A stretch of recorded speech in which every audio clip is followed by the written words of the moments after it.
আসসালামু আলাইকুম প্রিয় শিক্ষার্থীবৃন্দ, লেখাপড়া অনলাইন শিক্ষা সহায়ক প্রতিষ্ঠানে তোমাদের সকলকে স্বাগত জানাচ্ছি। আমি স্বপ্নিল হাসান। আজকে আমি তোমাদের সাথে আছি পৌরনীতি ও নাগরিকতা নিয়ে, পৌরনীতি ও নাগরিকতার নবম দশম শ্রেণী নিয়ে। আসলে সো আমরা যে অধ্যায়টিতে রয়েছি সেই অধ্যায়টির নাম হচ্ছে রাষ্ট্র ও সরকার ব্যবস্থা। যে অধ্যায়টি আমরা পড়ছি সেই অধ্যায়ের যে টপিক্সটি আজকে আমরা পড়ব সেটা হচ্ছে উত্তরাধিকার সূত্রের ভিত্তিতে যে রাষ্ট্রের যে ব্যাপারগুলো সেই ব্যাপারগুলো নিয়ে আলোচনা করব। এর পূর্বে যে কাজটি করব সেটা হচ্ছে তোমার যে কাজটি করব সেটা হচ্ছে আমরা একটু রিক্যাপ করে নিব বা একটু পূর্ণালোচনা করে নেব। আসলে উত্তরাধিকার সূত্রের ভিত্তিতেও আমরা পড়ে ফেলেছি। আমরা আজকে উদ্দেশ্যের ভিত্তিতে যে রাষ্ট্র সেটার প্রকারভেদগুলো জানবো। সো এর আগে আমরা যেটা করব সেটা হচ্ছে একটু রিক্যাপ করে নিব বা পূর্ণালোচনা করে নিব। প্রথমেই আমরা শুরুতে এই অধ্যায়ের যে নাম রয়েছে সেই অধ্যায়ের নামটি জেনেছি যে চতুর্থ অধ্যায় রাষ্ট্র ও সরকার ব্যবস্থা। সো রাষ্ট্র এবং রাষ্ট্রের যে সরকার, সেই রাষ্ট্র এবং রাষ্ট্রের সাথে রাষ্ট্রের যে সরকার ব্যবস্থা সেই সরকার ব্যবস্থা সম্পর্কে আলোচনা এই অধ্যায়ে করা হয়েছে।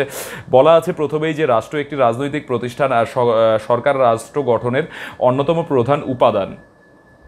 সো সরকার যেহেতু রাষ্ট্র গঠনের অন্যতম একটা প্রধান উপাদান, সো রাষ্ট্র কিন্তু আসলে বিভিন্ন ভিত্তিতে আসলে কিন্তু রাষ্ট্রের গঠন হয়ে থাকে। সেই ভিত্তিগুলো কিন্তু আমরা প্রথমত আলোচনা করেছি। আমরা কিন্তু প্রথমে আলোচনা করেছি যে অর্থনীতির ভিত্তিতে আসলে রাষ্ট্রের যে ভাগটা সেটা কিন্তু আলোচনা করেছি। পুঁজিবাদী যে রাষ্ট্রের ব্যাপারটা, সমাজতান্ত্রিক রাষ্ট্র, সেটা আলোচনা করেছি। ক্ষমতার উৎসের ভিত্তিতে রাষ্ট্রের যে প্রকারভেদ সেটা আলোচনা করেছি। গণতান্ত্রিক রাষ্ট্র সম্পর্কে আলোচনা করেছি। গণতান্ত্রিক রাষ্ট্র ব্যবস্থার গুণ সম্পর্কে আলোচনা করেছি। গণতান্ত্রিক রাষ্ট্র ব্যবস্থার ত্রুটি সম্পর্কে আলোচনা করেছি গণতন্ত্র সফল করার উপায় ও গণতান্ত্রিক আচরণ সম্পর্কে। আজকের ক্লাসে আমরা যেটা আমরা পরবর্তী ক্লাসে যে আলোচনা করেছি যে ক্ষমতার বন্টনের নীতির ভিত্তিতে রাষ্ট্রের যে প্রকারভেদ সেটা আলোচনা করেছি। আর আজকে যে আমরা আলোচনা করব সেটা হচ্ছে উদ্দেশ্যের ভিত্তিতে আসলে রাষ্ট্রের প্রকারভেদ নিয়ে আমরা কিন্তু আজকে আলোচনা করব। সো তোমরা সকলে আমাদের সাথে আলোচনায় অংশগ্রহণ করবে সেই আশায় কিন্তু আমি আশাবাদী। আর আমরা যেহেতু তোমরা সকলেই জানো যে তোমাদের জন্য কিন্তু আসলে আমাদের যে এই প্ল্যাটফর্মটা সেটা কিন্তু তৈরি করা। এখানে অনেকেই আমরা রয়েছি যারা পারিবারিক ভাবে কিন্তু আসলে অর্থ যোগানদানের ক্ষেত্রে কিন্তু আমরা একটু পিছিয়ে থাকি বা আমাদের পরিবারের কিন্তু একটু সমস্যা হয়। আমি নিজে যেখানে একটা মিডল ক্লাস ফ্যামিলি থেকে বিলং করি, যেখানে আমারও কিন্তু এরকম অনেকবারই এরকম কথা শুনতে হয়েছে যে পড়াশোনার পিছনে অনেক খরচ হচ্ছে, হ্যান হচ্ছে, ত্যান হচ্ছে। আসলেই কিন্তু আসলে একটা খরচ হচ্ছে, একটা হিউজ অ্যামাউন্ট অফ মানি কিন্তু আসলে তোমাদের পরিবারকেই বহন করতে হয় মূলত তোমাদের পড়ালেখার ক্ষেত্রে, লেখাপড়ার ক্ষেত্রে। সো এই ব্যাপারগুলো যাতে না করা লাগে, যে তোমাদের যারা একটু সচ্ছল পরিবার যারা রয়েছে তাদের ক্ষেত্রে কিছু পরিমাণ অর্থ বেঁচে গেল, এবং যারা একটু দরিদ্র পরিবারের রয়েছে তাদের ক্ষেত্রে কিন্তু খুব ভালো একটা সুবিধা কিন্তু হয়ে গেল। সো সেই উদ্দেশ্যে কিন্তু তোমাদের লেখাপড়াকে আরও বেগবান এবং আরও গতিশীল করতে আধুনিক যুগের যে তোমাদের যে ব্যাপারটা, সেই আধুনিক যুগের সুবিধা কিন্তু তোমাদের কাছে তুলে দেওয়ার জন্য কিন্তু আমাদের এই ব্যবস্থা, আমাদের এই উদ্যোগ কিন্তু হাতে নেওয়া। সো আমরা আশা করব যে তোমরা খুব মনোযোগের সহকারে আমাদের সকল ধরনের ক্লাসগুলো তোমরা অ্যাটেন্ড করবে এবং সেই অনুযায়ী কিন্তু তোমরা তোমাদের পাঠ্য পরিচালনা করে থাকবে। সো প্রথমে যে ব্যাপারটা আমরা প্রথমেই কিন্তু পরবর্তীতে কিন্তু আলোচনা করেছি যে ক্ষমতা বন্টনের নীতির ভিত্তিতে রাষ্ট্রকে কয়েক ভাগে ভাগ করা যায়। যেটা হচ্ছে এককেন্দ্রিক রাষ্ট্র একটা রয়েছে যুক্তরাষ্ট্র, এবং উত্তরাধিকার সূত্রের ভিত্তিতেও কিন্তু রাষ্ট্রের ভাগ হয়, যেগুলো হচ্ছে নিরঙ্কুশ রাজতন্ত্র এবং নিয়মতান্ত্রিক রাজতন্ত্র। তো আজকে আমরা যেটা আলোচনা করব সেটা হচ্ছে উদ্দেশ্যের ভিত্তিতে রাষ্ট্রের যে প্রকারভেদ সেটাকে নিয়ে একটু আলোচনা করব। সো উদ্দেশ্যের ভিত্তিতে রাষ্ট্রের প্রকারভেদের রাষ্ট্র কথাটার প্রথমেই কিন্তু যে ব্যাপারটা চলে আসে সেটা কিন্তু কল্যাণমূলক যে রাষ্ট্র সেটা চলে আসে। যে রাষ্ট্র জনগণের দৈনন্দিন ন্যূনতম চাহিদা পূরণের জন্য কল্যাণকর কাজ করে তাকে বলা হয় কল্যাণমূলক রাষ্ট্র। দেখো, যে রাষ্ট্রগুলো রয়েছে, যে রাষ্ট্র শুধুমাত্র জনগণের কল্যাণের জন্য প্রতিনিয়ত কল্যাণকর কাজ করে যায় বা প্রতিনিয়ত কল্যাণকর কাজ করছে, আসলে সেই রাষ্ট্রকে কিন্তু আসলে বলা হয় কল্যাণমূলক রাষ্ট্র। এ ধরনের রাষ্ট্র জনগণের মৌলিক চাহিদা পূরণের জন্য কর্মের সুযোগ সৃষ্টি করে। সো এই ধরনের রাষ্ট্র যে কাজটা করে, যে জনগণ যে রয়েছে, জনগণের যে একটা চাহিদা রয়েছে, মৌলিক চাহিদা, সেই মৌলিক চাহিদা পূরণের জন্য কিন্তু আসলে এই ধরনের রাষ্ট্র কিন্তু কর্মের সুযোগ সৃষ্টি করে, বেকার ভাতা প্রদান করে এবং বিনা খরচে শিক্ষা ও চিকিৎসার ব্যবস্থা করে। শিক্ষা ও চিকিৎসার কিন্তু ব্যবস্থা করে। কানাডা, যুক্তরাজ্য, সুইডেন, নরওয়ে ইত্যাদি কল্যাণমূলক রাষ্ট্রের কিন্তু একটা উদাহরণ। দেখো কানাডা যে রয়েছে, কানাডার কথা কিন্তু আমরা আসলে সকলেই জানি। কানাডা কিন্তু এখন শুধুমাত্র তাদের দেশের যে নাগরিক রয়েছে তাদেরকেই নয়, তারা কিন্তু আসলে আমাদের বাংলাদেশ থেকে যারা যাচ্ছে বা অন্যান্য রাষ্ট্র থেকেও কিন্তু তারা লোক নিচ্ছে এবং তাদেরকে কিন্তু পিআর তারা দিচ্ছে, পার্মানেন্ট রেসিডেন্সের যে ব্যবস্থাটা সেটা কিন্তু তারা দিচ্ছে এবং সেখান থেকে কিন্তু তারা আসলে শিক্ষিত যে নাগরিক তাদেরকেই কিন্তু নিচ্ছে, শিক্ষিত সুশিক্ষায় শিক্ষিত এবং সুনাগরিকদেরকে কিন্তু তারা বেছে বেছে নিচ্ছে তাদের দেশে এবং তারা নিয়েও কিন্তু তারা নাগরিকত্ব প্রদান করছে। সো এইসব যে উন্নয়নমূলক যে উদ্দেশ্যের ভিত্তিতে যে রাষ্ট্রগুলো রয়েছে, যে অর্থাৎ কানাডা, যুক্তরাজ্য, সুইডেন, নরওয়ে ইত্যাদি যারা রয়েছে, যারা কল্যাণমূলক রাষ্ট্র, তারা কিন্তু আসলে রাষ্ট্রের নাগরিকদের কথা ভাবে এবং রাষ্ট্রের যে বেকার যে যুব সমাজ থাকে বা বেকার যে সমাজ থাকে তাদেরকে কিন্তু এক ধরনের ভাতা প্রদান করা হয়ে থাকে, যাতে করে তাদের বেকারত্বের যে সমস্যাটা সেই সমস্যাটা তাদের কাছে বোঝা মনে না হয়। তারা সরকার থেকে একটা অনুদান পেয়ে কোনোভাবে হয়তো বা তারা তাদের সার্ভাইভ করার যে ক্ষমতাটা সেই ব্যাপারটুকু যাতে তারা কাটিয়ে নিতে পারে, ওই ব্যবস্থাটা কিন্তু সেখানে সরকার থেকে কিন্তু করে দেওয়া হয়। সো এছাড়াও কিন্তু এ ধরনের যে রাষ্ট্র রয়েছে সেই রাষ্ট্রগুলোর আরও কিছু বৈশিষ্ট্য রয়েছে। ওকে, এই ধরনের যে আরও রাষ্ট্র রয়েছে সেই রাষ্ট্রগুলোর বৈশিষ্ট্য সম্পর্কে এখন একটু আমরা আলোচনা করব। যে রাষ্ট্র সমাজের মঙ্গলের জন্য সামাজিক নিরাপত্তার ব্যবস্থা জোরদার করে। সো রাষ্ট্র যে রয়েছে সেই রাষ্ট্র আমাদের যে সমাজ ব্যবস্থা সেই সমাজের কিন্তু হচ্ছে তোমার যে মঙ্গলের জন্য কিন্তু সামাজিক নিরাপত্তার ব্যবস্থা জোরদার করে। সমাজের মঙ্গলের জন্য যে সামাজিক একটা নিরাপত্তার প্রয়োজন রয়েছে সেই নিরাপত্তার ব্যাপারটা কিন্তু আসলে জোরদার করে। খাদ্য, বস্ত্র, শিক্ষা, চিকিৎসা ও বাসস্থানের ব্যবস্থা কিন্তু করে দেয় রাষ্ট্র থেকেই। রাস্তাঘাট, এতিমখানা, সরাইখানা, খাদ্য ভর্তুকি প্রদান ও কর্মসংস্থানের ব্যবস্থা করে দেয়। বেকার ভাতা, অবসরকালীন ভাতা, প্রতিবন্ধী ভাতা ইত্যাদি প্রদান করে দেয়। দেখো তারা কিন্তু রাস্তাঘাট, এতিমখানা, সরাইখানা, খাদ্য ভর্তুকি প্রদান করে থাকে। যে এই সকল জায়গায় যে যারা রয়েছে তাদের জন্য কিন্তু আসলে এক ধরনের খাদ্যের আয়োজন বা খাদ্যর ব্যবস্থা কিন্তু আসলে সরকার থেকেই করে দেওয়া হয়, যেটাকে খাদ্য ভর্তুকি আসলে বলা হয়। এবং অবসরকালীন যে লোকগুলো রয়েছে তাদের জন্য ভাতার ব্যবস্থা করা হয়েছে, বা এককালীন মান্থলি বা ভেঙে ভেঙে একটা কিস্তির মাধ্যমে হয়তো বা একটা অর্থ প্রদানের যে ব্যবস্থাটা সেটা কিন্তু রয়েছে। তাছাড়াও কিন্তু বেকার ভাতা রয়েছে, যে যুব সমাজ আসলে বেকার বা তাদের কোনো কর্মসংস্থানের ঠিক নেই আসলে, বা কর্মসংস্থানের সুযোগ বা কর্মসংস্থান হয়ে ওঠেনি এখনো, তাদের জন্য কিন্তু আসলে বেকার ভাতার যে ব্যাপারটা সেটা কিন্তু রয়েছে। প্রতিবন্ধী ভাতা কিন্তু রয়েছে ইত্যাদি কিন্তু তাদেরকে আসলে প্রদান করা হয়। সচ্ছলদের উপর উচ্চ হারে কর ধার্য করে ও কম সচ্ছলদের উপর কম কর ধার্য করে দরিদ্র ও দুস্থদের সাহায্য ও পুনর্বাসনের ব্যবস্থা করা হয়। দেখো সচ্ছল যারা রয়েছে সচ্ছলদের উপর উচ্চ হারে কর ধার্য করা হয়।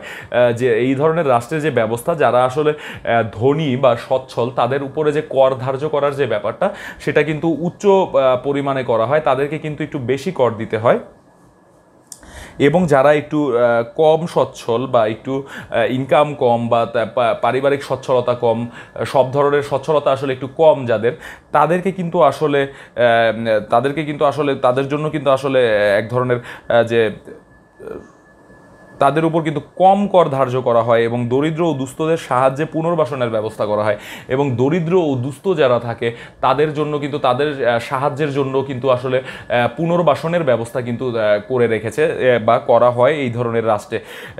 আরেকটা ব্যাপার যেটা রয়েছে যে কৃষক, শ্রমিক ও মজুরদের স্বার্থ রক্ষার জন্য ন্যূনতম মজুরি ব্যবস্থা করে তাদের জীবনযাত্রার মান নিয়ন্ত্রণের ব্যবস্থা করে। আচ্ছা, কৃষক, শ্রমিক ও মজুর যারা রয়েছে তাদের কিন্তু কি করা হয়, স্বার্থ রক্ষার ক্ষেত্রে তারা যাতে আসলে কোনোভাবে ভেঙে না পড়ে। কারণ কৃষক মজুররা যখন আসলে হাল ছেড়ে দিবে তখন কিন্তু আসলে একটি দেশের অবস্থা আমরা বলতে পারি একেবারে বেগতিক হয়ে যাবে। সেই দেশের অবস্থা কিন্তু আসলে আর খুব ভালো থাকবে না, সে খুবই বেগতিক অবস্থা হয়ে যাবে। সো তাদের জন্য কিন্তু তাদের যে ব্যাপারগুলো তাদের স্বার্থ রক্ষার জন্য কিন্তু আসলে মজুরির ব্যবস্থা করে তাদের জীবনযাত্রার মান উন্নয়ন বা জীবনযাত্রার যে মান নিয়ন্ত্রণ সেই ব্যবস্থাটা কিন্তু আসলে সরকার থেকেই কিন্তু করে দেয়া হয়। আরেকটা ব্যাপার যেটা করা হয় সেটা হচ্ছে সবসময় সমিতি গঠন ও শ্রমিক কল্যাণ সমিতি গঠন করে কৃষক শ্রমিক ও মজুরদের স্বার্থ সংরক্ষণের ব্যবস্থা করা হয়। দেখো আমরা কিন্তু সকলে জানি যে সমিতি গঠন করা মানে কি, সমিতি মানে আমরা সকলেই দেখি বা শুনি যে অমুক কল্যাণ সমিতি, তমুক কল্যাণ সমিতি বা অমুক ফান্ড তমুক ফান্ড। এসব ফান্ডের কাজ হচ্ছে মূলত যে যেই বিষয় নিয়ে বা যেই ব্যাপারটা নিয়ে আসলে এটাকে গঠন করা হয় সেই ব্যাপারে বা তাদের যাতে সকল বিষয় বা সর্বোপরি তাদের যাতে সকল ধরনের সুবিধা অসুবিধা তাদের ব্যাপারগুলো যাতে ইনশিওর করা যায় বা যাতে করে তারা তা ভালোভাবে তাদের টাইম পাস করতে পারে এবং ভালোভাবে তাদের সকল ধরনের কাজগুলো ভালোভাবে অতিবাহিত হয় এবং তাদের সুবিধা অসুবিধাই মূলত দেখা যায় কাজগুলো।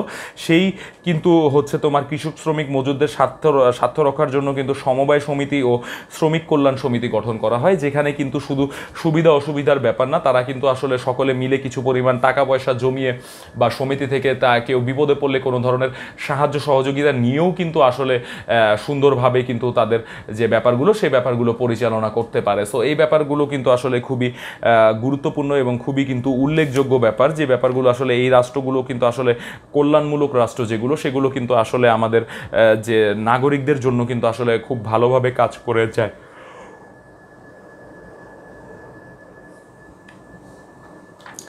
এখন আমরা নতুন আরেকটি টপিকস নিয়ে আলোচনা করব, যেই টপিকটির নাম হচ্ছে সরকারের শ্রেণীবিভাগ।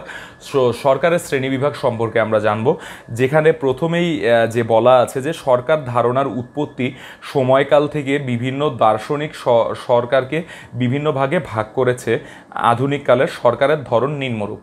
সো সরকার যে ব্যাপারটা আছে সেই ব্যাপারটাকে কিন্তু আসলে ডিভাইডেড করা হয়েছে কয়েকটিভাবে।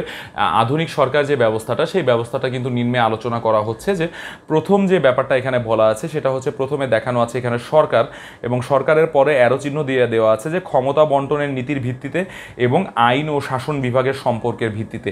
সো প্রথমত কিন্তু যে সরকার ব্যবস্থাটা সেই সরকার ব্যবস্থাটাকে প্রথমে আমরা দেখতে পাচ্ছি যে দুইটি শ্রেণীতে ভাগ করা হয়েছে।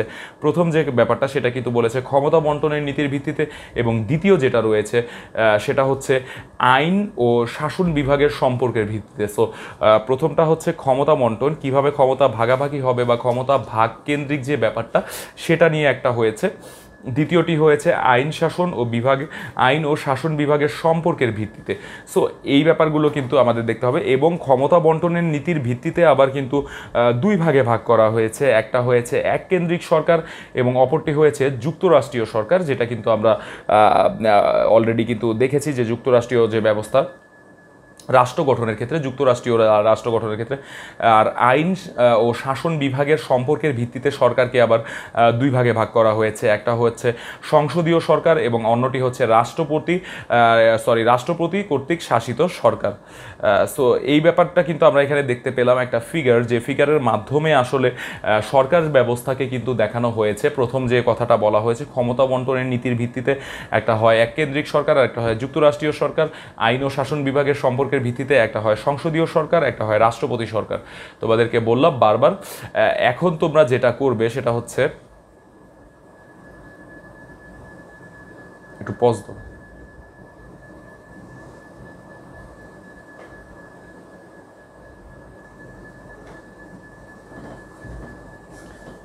এখন আমরা আসলে এই যে বিভিন্ন ভাগে যে আসলে রাষ্ট্রের যে বিভাজনটা করা হয়েছে, সরকারের যে বিভাজনটা করা হয়েছে সেই বিভাজনটা সম্পর্কে একটু ডিটেলসে আলোচনা করব। যে প্রথমে যে ব্যাপারটা ছিল ক্ষমতা বন্টনের নীতির ভিত্তিতে সরকারের শ্রেণীবিভাগ। ক্ষমতা বন্টনের যে নীতির ভিত্তি ছিল সেই নীতির ভিত্তিতে যে সরকারের শ্রেণীবিভাগ ছিল, দেখো এখানে কিন্তু বলা হয়েছে যে কেন্দ্র ও প্রদেশের মধ্যে ক্ষমতার বন্টনের নীতির ভিত্তিতে সরকার দুই ধরনের হতে পারে। দেখো কেন্দ্র ও প্রদেশের মধ্যে ক্ষমতা বন্টনের নীতির ভিত্তিতে সরকার দুই ধরনের হতে পারে, যথা এককেন্দ্রিক সরকার ও যুক্তরাষ্ট্রীয় সরকার। এখন আমরা যে ব্যাপারটা নিয়ে একটু আলোচনা করব সেটা হচ্ছে এককেন্দ্রিক সরকার নিয়ে একটু আলোচনা করব। দেখো যে শাসন ব্যবস্থায় সরকারের ক্ষমতা কেন্দ্রীয় সরকারের হাতে ন্যস্ত থাকে এবং কেন্দ্র থেকে দেশের শাসন পরিচালিত হয় তাকে এককেন্দ্রিক সরকার বলে। যেমনটি আমরা রাষ্ট্রের ক্ষেত্রে পড়েছিলাম যে রাষ্ট্র পরিচালনার ক্ষেত্রে যে কেন্দ্র থেকে যেভাবে আসলে রাষ্ট্রের পরিচালনা করা হয় সেভাবে কিন্তু আসলে যে সরকার যে ব্যবস্থা প্রচলন করা হয় সেখানে কিন্তু আসলে যে একটা কেন্দ্র থেকে কিন্তু আসলে ক্ষমতার যে ব্যাপারটা সেটা বন্টন করা হয়, এবং এই সরকার ব্যবস্থায় আঞ্চলিক সরকারের কোনো সশস্ত্র অস্তিত্ব নেই। এই সরকার ব্যবস্থায় কিন্তু যে আঞ্চলিক সরকার থাকে সেই আঞ্চলিক সরকারের কিন্তু কোনো সশস্ত্র অংশগ্রহণ কিন্তু আসলে সেখানে থাকে না। রাষ্ট্রের বিভিন্ন প্রদেশ বা প্রশাসনিক অঞ্চল থাকতে পারে, তবে তারা কেন্দ্রের প্রতিনিধি বা সহায়ক হিসেবে কিন্তু কাজ করে। বাংলাদেশ, জাপান, যুক্তরাষ্ট্র প্রভৃতি দেশে এককেন্দ্রিক সরকার প্রচলিত আছে। সো এককেন্দ্রিক যে সরকার ব্যবস্থাটা, সেই ব্যবস্থাটা কিন্তু আবার সম্পূর্ণ এককেন্দ্রিক রাষ্ট্র ব্যবস্থার মতো নয়। এককেন্দ্রিক সরকার ব্যবস্থাটা কিন্তু আসলে যে যদি আমরা বলি বাংলাদেশ, জাপান, যুক্তরাজ্য প্রভৃতি দেশে কিন্তু এককেন্দ্রিক সরকার ব্যবস্থা রয়েছে, যেখানে আসলে একজন সরকার প্রধান থাকবেন এবং একজন সরকার আসলে সরাসরি দেশ পরিচালনা করবেন। তার যে রাজ্য প্রধানত তারা কিন্তু আঞ্চলিক প্রতিনিধি, তারা কিন্তু আসলে সরাসরি সকল ক্ষমতার অধিকারী বলে বিবেচিত হবে না এই ক্ষেত্রে। এখন এককেন্দ্রিক সরকারের যে গুণগুলো রয়েছে সেই গুণগুলো একটু আমরা আলোচনা করব, কারণ এককেন্দ্রিক সরকার ব্যবস্থা তো অবশ্যই আসলে কিছু গুণ থাকার কথা বা কিছু গুণ থাকে। সো এই ব্যাপারগুলো একটু আলোচনা করি। যে দেখো, এককেন্দ্রিক সরকারের বিশেষ কতগুলো গুণ আছে, যেমন সহজ সাংগঠনিক ব্যবস্থা। যে এককেন্দ্রিক সরকারের বেলায় যে ব্যাপারটা হয় সেটা হচ্ছে সহজ সাংগঠনিক যে ব্যবস্থাটা, সেটা কিন্তু হয় যে এককেন্দ্রিক সরকারের সংগঠন সরল প্রকৃতির, এতে কেন্দ্রের হাতে সব ক্ষমতা ন্যস্ত থাকে। সো দেখো, এককেন্দ্রিক যে সরকার ব্যবস্থাটা, সেই ব্যবস্থাটাই কিন্তু একটি মাত্র কেন্দ্রীয় সরকার থাকে এবং সেই কেন্দ্রের হাতেই কিন্তু সরকারের সব দায়িত্ব থাকে। এবং যদি তোমার সেক্ষেত্রে কোনো প্রকার এরকম ইস্যু থাকে যে দায়বদ্ধতা বা যদি কোনো তোমার কাছে কোনো জায়গায় যদি দায়বদ্ধতার জায়গা থাকে, সেটা কিন্তু আসলে তোমার ওই এককেন্দ্রিক সরকার যে প্রধান থাকবে সেটাই কিন্তু, এবং একটি মাত্র সরকারই কিন্তু আসলে পুরো দেশটাকে পরিচালনা করছে। যেখানে যদি হচ্ছে তোমার যুক্তরাষ্ট্রীয় সরকার ব্যবস্থা থাকে, সেখানে কিন্তু আসলে এক একটা রাজ্যে এক একজন সরকার প্রধান থাকে। সেক্ষেত্রে কিন্তু আসলে যে কেন্দ্রর কিন্তু আসলে এই ব্যাপারটা মেনটেন করতে একটু বেশি ঝামেলা হয়ে যায় বা মেনটেন করতে একটু প্যারা হয়ে যায়, এরকম একটা ব্যাপার হয়ে যায়। তো এতে কিন্তু এক কেন্দ্রের হাতে যেহেতু ন্যস্ত থাকে, কেন্দ্র ও প্রদেশের মধ্যে ক্ষমতা বন্টনের ক্ষেত্রে কিন্তু কোনো প্রকার ঝামেলা তাদের পোহাতে হয় না বা কোনো প্রকার ঝামেলা হয় না। কেন্দ্রে কোনো সিদ্ধান্ত গ্রহণ করা হলে সহজেই তা সমগ্র দেশে বাস্তবায়ন করা যায়। যখনই কেন্দ্রীয় সরকার বা কেন্দ্র একটা সিদ্ধান্তে উপনীত হবে বা একটা সিদ্ধান্ত যখন তারা গ্রহণ করবে, তখন কিন্তু আসলে সমগ্র দেশে তা বাস্তবায়ন কিন্তু খুব সহজেই করে ফেলা যায়। এছাড়া কিন্তু সারা দেশে অভিন্ন আইন, নীতি ও পরিকল্পনা বলবৎ করার যে ব্যাপারটা, সেটা কিন্তু করা হয়, ফলে সাংগঠনিক সামঞ্জস্য কিন্তু থেকে যায়।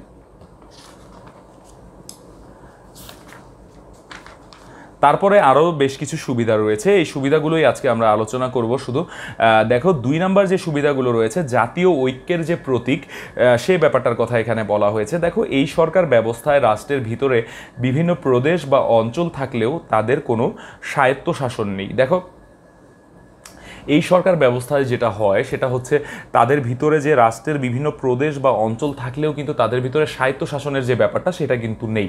আলটিমেটলি সকল শাসন ব্যবস্থা, আইন ব্যবস্থা এগুলো সরকার দ্বারাই ন্যস্ত এবং সরকার দ্বারাই কিন্তু আসলে এই ব্যাপারগুলোর প্রতিফলন কিন্তু হয়ে থাকে। তারপর হচ্ছে মিতব্যয়িতার যে ব্যাপারটা, সেটার কথা বলা হয়েছে। এককেন্দ্রিক সরকারের প্রশাসনিক ব্যয় কম। এককেন্দ্রিক যে সরকারটা হয়, সেই সরকারের কিন্তু প্রশাসনিক যে ব্যয় বা প্রশাসনিক খাতে যে ব্যয়টা করা হয়, সেই ব্যয়টা কিন্তু কম হয়, কারণ এতে কেবল কেন্দ্রে সরকার গঠন করা হয়। এতে কেন্দ্রীয় সরকার সরল সিদ্ধান্ত গ্রহণ করে এবং তা ধাপে ধাপে বাস্তবায়ন করা হয়। স্তরে স্তরে ঊর্ধ্বতন কর্মকর্তাদের প্রয়োজন হয় না বলে এতে খরচ কম হয়। দ্রুত সিদ্ধান্ত গ্রহণ করার যে ব্যাপারটা, সেটা কিন্তু করা পসিবল হয়। দেখো, কোনো আঞ্চলিক সরকারের সাথে পরামর্শ বা আঞ্চলিক স্বার্থ বিবেচনায় দরকার হয় না বলে এককেন্দ্রিক সরকারের পক্ষে দ্রুত সিদ্ধান্ত গ্রহণ করা যায়। সিদ্ধান্ত গ্রহণের কোনো জটিলতা কিন্তু তৈরি হয় না। ছোট রাষ্ট্রের উপযোগী। দেখো, ছোট রাষ্ট্রের জন্য কিন্তু এককেন্দ্রিক সরকারটা উপযোগী। যেমন আমাদের বাংলাদেশ কিন্তু আসলে একটা ছোট রাষ্ট্র, এই ক্ষেত্রে কিন্তু আসলে এককেন্দ্রিক সরকারটা যে ব্যাপারটা, সেই ব্যাপারটা কিন্তু আসলে উপযোগী। এককেন্দ্রিক সরকার ভৌগোলিক দিক দিয়ে অপেক্ষাকৃত ছোট ও অভিন্ন কুষ্টি সম্পূর্ণ রাষ্ট্রের জন্য বেশি উপযোগী, যেমন বাংলাদেশ ও শ্রীলঙ্কা। দেখো, এতক্ষণ যে ব্যাপারটা পড়লাম আমরা, সেই ব্যাপারটা কিন্তু আসলে আমরা জানলাম যে উদ্দেশ্যের ভিত্তিতে রাষ্ট্রের আসলে যে ব্যাপারগুলো সেগুলো এবং সরকারের যে শ্রেণীবিভাগ হয় রাষ্ট্রের পরবর্তীতে, সেই ব্যাপারগুলো কিন্তু জেনেছি এবং আলোচনা করেছি।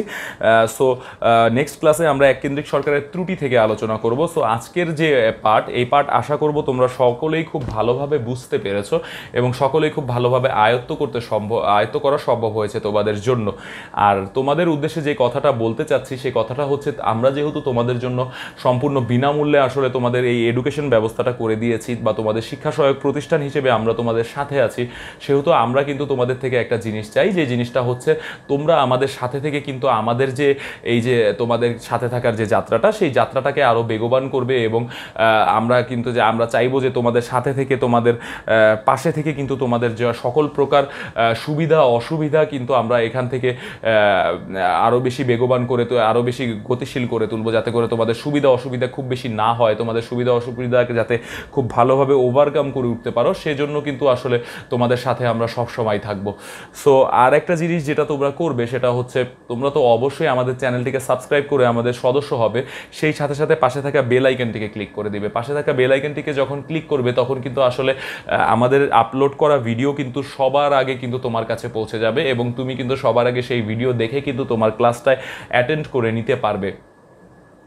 আর যেটা করবে সেটা হচ্ছে তোমারও যদি খুব বেশি প্রয়োজন না হয়, কিন্তু এমনও হতে পারে তোমার এক দরিদ্র বন্ধুর কিন্তু খুব বেশি প্রয়োজন আমাদের মতো একটা প্ল্যাটফর্মের, যেখানে থেকে আসলে তারা বিনামূল্যে তাদের অধ্যয়নের যে ব্যাপারটা সেই ব্যাপারটা করে ফেলতে পারবে। সো তুমি কিন্তু বেশি বেশি করে তোমাদের বন্ধুদের নিকট আমাদের এই ক্লাসগুলো শেয়ার করবে, যাতে করে তোমাদের বন্ধুরা আসলে আমাদের এই ক্লাসগুলোয় অংশগ্রহণ করে আমাদের পাঠ্য কার্যক্রম থেকে কিন্তু আসলে সে নিজে উপকৃত হতে পারে। আমরা চাইবো যে তোমরা যারা উপকৃত হও তারাই আসলে আমাদের কাছ থেকে আমাদের এই ক্লাসগুলো গ্রহণ করো এবং আমাদের সাথে থাকো। আর আরেকটা কথা যেটা বলবো, যেহেতু করোনার সিচুয়েশন খুব মহামারী আকার ধারণ করেছে, লকডাউন চলছে, তোমরা কেউ অপ্রয়োজনে বাইরে যাবে না। আর যদিও বাইরে যাওয়ার প্রয়োজন মনে করো, সেক্ষেত্রে কিন্তু তোমাদের যে সকল সেফটি ইস্যু রয়েছে, সেফটি পারপাস তোমাদের সাথে থাকে, সেগুলো কিন্তু খুব ভালোভাবে ব্যবহার করবে। বাইরে যদি যাও বা বাজারে যাওয়ার যদি প্রয়োজন পড়ে, জনবহুল এলাকায় যাওয়ার যদি প্রয়োজন পড়ে, সেক্ষেত্রে কিন্তু অবশ্যই তোমাদের সাথে মাস্ক রাখবে, কারণ মাস্কটা রাখবে এবং যেই মাস্কটা তোমরা পরে বাইরে সময় কাটাবে, সেই মাস্কটা ঘরে প্রবেশ করার পূর্বে অবশ্যই বাইরে খুলে আসবে, এবং হাতের সাথে স্যানিটাইজার রাখবে, একটু পরপর হাত স্যানিটাইজ করে নিবে। এবং তুমি সবসময় একটা জিনিস মনে রাখবে যে তোমার মাধ্যমে যাতে করে ভাইরাস তোমার ঘরে প্রবেশ না করে, এতে করে কিন্তু তোমার পরিবারের সকল সদস্যদের উপরেও খুব ক্ষতিকর একটা প্রভাব এটা ফেলতে পারে। তো আজকের মতো এই পর্যন্তই। সবাই ভালো থাকো, সুস্থ থাকো, সুন্দর থাকো। আল্লাহ হাফেজ, আসসালামু আলাইকুম।